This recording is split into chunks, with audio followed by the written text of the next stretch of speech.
Did you know that contempt is the greatest predictor of divorce?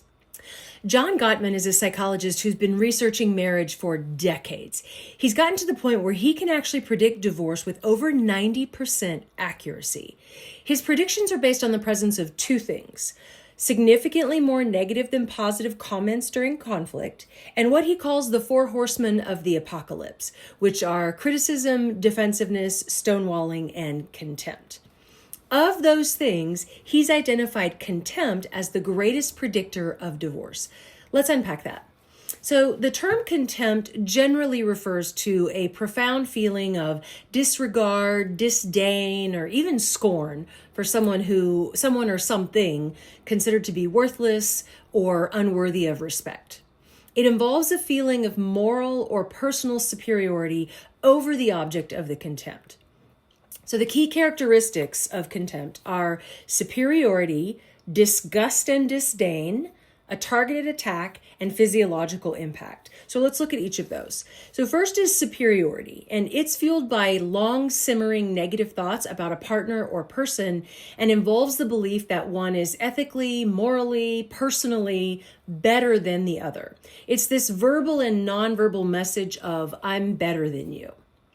The second one is disgust and disdain. So contempt combines anger and disgust, creating this attitude of intense aversion and condescension toward the other person. Third is a targeted attack. So this is an approach that attacks the character of the person, not just their specific behavior. For example, calling a partner lazy or incompetent instead of complaining about the laundry being left out or whatever the specific thing is. And then the fourth one is physiological impact. So research shows that receiving contempt can trigger a heightened physical stress response, such as increased heart rate and immune system suppression in the recipient.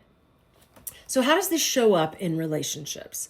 Well, contempt is often expressed through nonverbal cues and hostile language. So non-verbally, what we might see coming across is things like eye rolling, sneering, smirking, scoffing, or even like literally tilting your head back and looking down your nose at someone.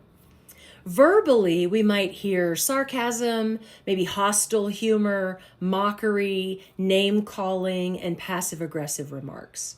The antidote for contempt in a relationship is cultivating a culture of appreciation and rebuilding mutual respect. So tune in next time as we discuss exactly what that means and how to do it. Meanwhile, if you want more on marriage, be sure to check out my book, Fix Your Freaking Marriage, on Amazon or barnesandnoble.com.